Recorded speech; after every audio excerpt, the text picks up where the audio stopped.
ओम श्री गणेशाय नमः। ओम श्री सरस्वत्यै नमः। ओम श्री गुरुभ्यो नमः। श्लोक नंबर 23 और 24 का पाठ करेंगे।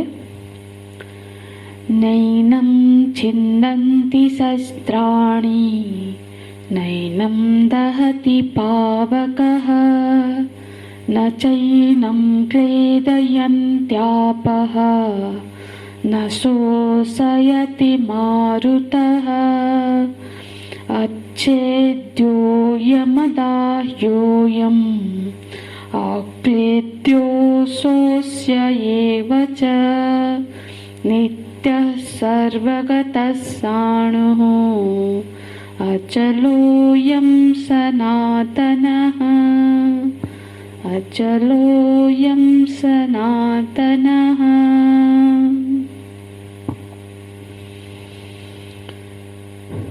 22वें श्लोक में भगवान एक दृष्टांत के माध्यम से आत्मा के अविक्रिय लक्षण का निरूपण करते हैं। परिवर्तन शरीर में होता है, शरीर नाश्यवान है। शरीर के नाश होने से, शरीर के आगमापायी होने से जो देही है, जो आत्मा है, उस पर किसी प्रकार का प्रभाव नहीं पड़ता है। देही तो वैसे का वैसा ही रहता है। शरीर के बदल जाने का मतलब सिर्फ मनुष्य से मनुष्य शरीर नहीं, मनुष्य से देव योनि भी हो सकती है, आसुरी योनि भी हो सकती है, पशु पक्षी योनि भी हो सकती है। चाहे कोई भी शरीर प्राप्त हो या सुख, शरीर के बदलने से आत्म तत्व में विक्रिया नहीं आती है। आत्म तत्व अविक्रिय है। तो कैसे अविक्रिय है, कैसे निर्विकार है, तो यही बताने के लिए 23वें श्लोक में भगवान बताते हैं, नैनं छिन्दन्ति शस्त्राणि नैनं दहति पावकः न चैनं क्लेदयन्त्यापः न शोषयति मारुतः। एनं माने आत्मानं, एनं शस्त्राणि न छिन्दन्ति। इस आत्मा तत्व, इस आत्मा को शस्त्र छेदन नहीं कर सकते हैं। एनं पावकः न दहति एनं आपः न क्लेदयति एनं मारुतः न शोषयति। तो 4 तरह के विक्रिया का निषेध कर दिया। माने ये कहा गया कि ये आत्म तत्व, ये जो आत्मा है, वो किसी भी शस्त्र से हमको पृथ्वी तत्व को समझना है, क्योंकि पृथ्वी ही, शस्त्र तो पृथ्वी तत्व से ही बनता है और यहाँ पे 4 भूतों का ही वर्णन है। तो आत्मा वो वस्तु है जो पृथ्वी के द्वारा हनन नहीं किया जा सकता है, अग्नि के द्वारा उसको दहन नहीं किया जा सकता है, जल के द्वारा उसको गीला नहीं किया जा सकता है, वायु के द्वारा उसको सुखाया नहीं जा सकता है। ये जो चारों ही तरह के जो क्रियाएं हैं, ये किसी भी चीज को नष्ट करने के लिए यही समर्थ है। मतलब इस चारों चीजों से ही किसी भी चीज की नष्ट होती है। कोई भी चीज, जैसे शस्त्र से काट के मार डाला, या फिर अग्नि में जला डाला, या फिर जल में बहुत लंबे समय तक भिगाया तो फिर भी वो गीला होके वो नष्ट हो जाता है। वायु से भी सूख जाता है तो पत्ता जैसे वो नष्ट हो जाता है। तो 4 ही महाभूत है और ये आत्म तत्व को नष्ट करने में समर्थ नहीं है, क्योंकि ये कार्य है। कार्य कभी अपने कारण का नाश नहीं कर सकता है। कार्य ये सारे जो आत्मा से ही उत्पन्न हुए हैं, तो आत्मा कारण है और महाभूत आत्मा के कार्य है। तो कार्य किसी कार्य कारण को कैसे नष्ट करेगा? चाहे वो हम पृथ्वी उस हिसाब से भी चिंतन करेंगे, तब भी कोई भी कार्य अपने कारण को विकार नहीं कर सकता, विकार पैदा नहीं कर सकता। ये सिद्धांत वाक्य है।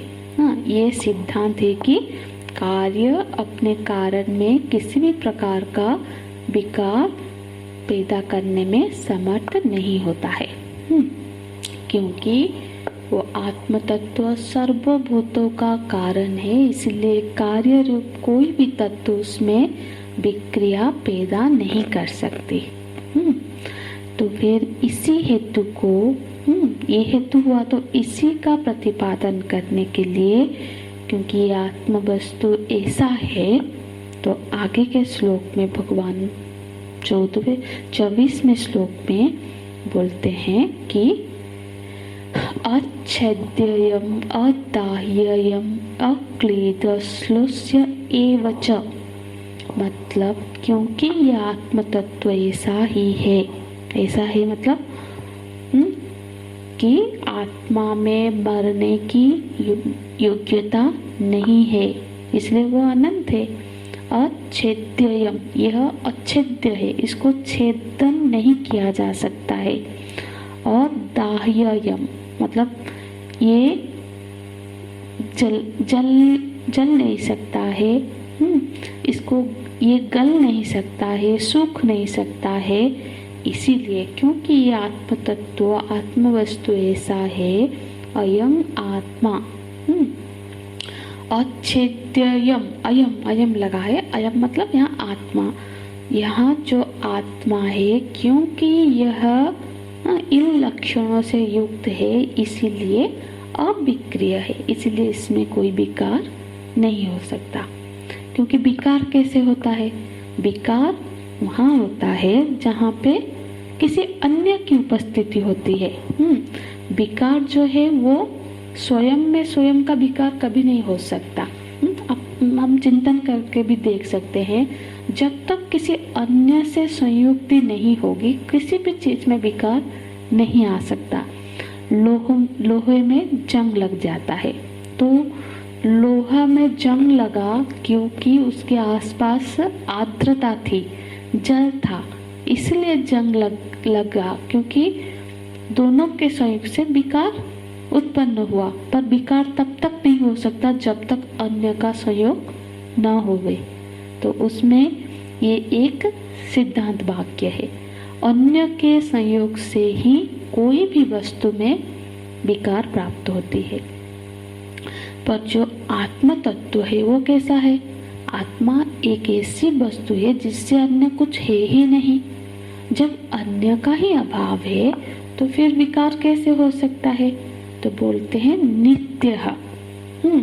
नित्य मतलब माने काल परिच्छिन्न नहीं है, वो नित्य सर्वगतः माने देश परिच्छिन्न नहीं है, सर्वत्र है, देश किसी भी देश पे परिच्छिन्न नहीं है। नित्य मतलब अनंत है, काल परिच्छिन्न नहीं है। स्नाणु माने परिवर्तनशील पदार्थ नहीं है, इसमें कभी परिवर्तन नहीं होता है। अचल माने इसमें गमनागमन नहीं है। और बोलते हैं सनातनः, फिर ये कैसा है? यह है सनातनः, सनातन है। सनातन माने सदा भवः सनातनः, अनुभव के प्राण यही है। अस्ति प्रत्यय है यहाँ पे, हाँ, अस धातु का क्रियापद लगा है कि ये जो आत्मा है, ये जो आत्म तत्व है, ये सनातन है। तो यहाँ पे जो वर्णन किया कि इन लक्षणों वाला जो आत्म तत्व है, जो इस आत्म तत्व को मतलब आगे के जो 25वें श्लोक में अब बताते हैं, हम 25वां श्लोक देखेंगे, पाठ कर लेते हैं एक बार। अव्यक्तोऽयमचिन्त्योऽयम् अविकार्योऽयमुच्यते तस्मादेवं विदित्वैनं नानुशोचितुमर्हसि। तो आगे के श्लोक में बताते हैं कि ऐसे लक्षण वाला जो अच्छेद्य है, अदाह्य है, अक्लेद्य है, अशोष्य है, जो नित्य है, सर्वगतः है, साणु अचलयम सनातन, जो सनातन आत्मा है, जो ऐसे लक्षण वाले जो आत्म तत्व है वो कैसा है। अब ये जो 25वां श्लोक है ना, ये मानो कि इस विचार का निगमन कर रहे हैं भगवान की जो प्रवचन की, जो कहने की जो शैली है वो ऐसा है कि एक प्रतिज्ञा वाक्य होता है, एक विचार शुरू करते हैं, फिर अंत में उस विचार का निगमन करते हैं, फिर दूसरा विचार शुरू करते हैं। जैसे कि 11वें श्लोक में एक विचार शुरू हुआ जिसका निगमन 18वें श्लोक में किया गया, फिर 21वें श्लोक में उसके बाद जो विचार चला उसका निगमन 21वें श्लोक में हुआ। अब 22वें श्लोक में से जिस विषय पर विचार चल रहा है उसका निगमन ये 25वें श्लोक में करते हैं, बोलते हैं अयम अव्यक्तयम, अयम अव्यक्तः अचिन्त्यः अभिकार्यः इति एवं उच्यते। एवं उच्यते, उच्यते माने ये जो आत्मा के विषय में ये बात कही जा रही है, उच्यते ऐसा कहते हैं। कौन कहते हैं, किन लोगों ने ऐसा कहा है? तो पहले का हम याद करेंगे, पहले श्लोकों में तत्वदर्शी भी ही, जो तत्वदर्शी है, जिन्होंने आत्म तत्व का दर्शन किया, मतलब उसको जाने हैं, विदित्व, उन लोगों ने ऐसा कहा है। क्या कहा है? कि ये आत्म तत्व है, ये अव्यक्त है, अचिंत्य है, अभिकार्य है।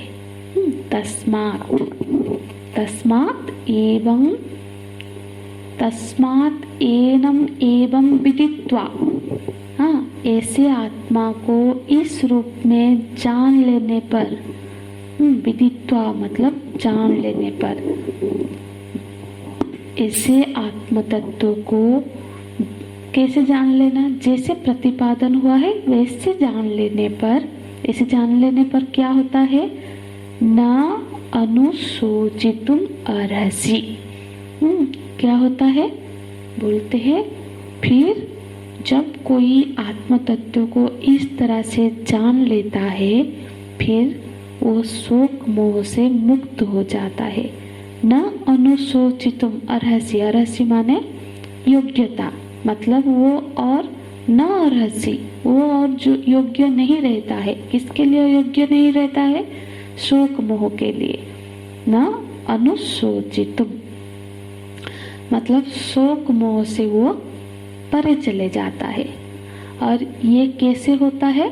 तो बोलते हैं विदित्वा, जान लेने पर। तो ये जो साधन है, वो साधन किस साधन के बल पर वो शोक मोह से दूर परे चले जाता है?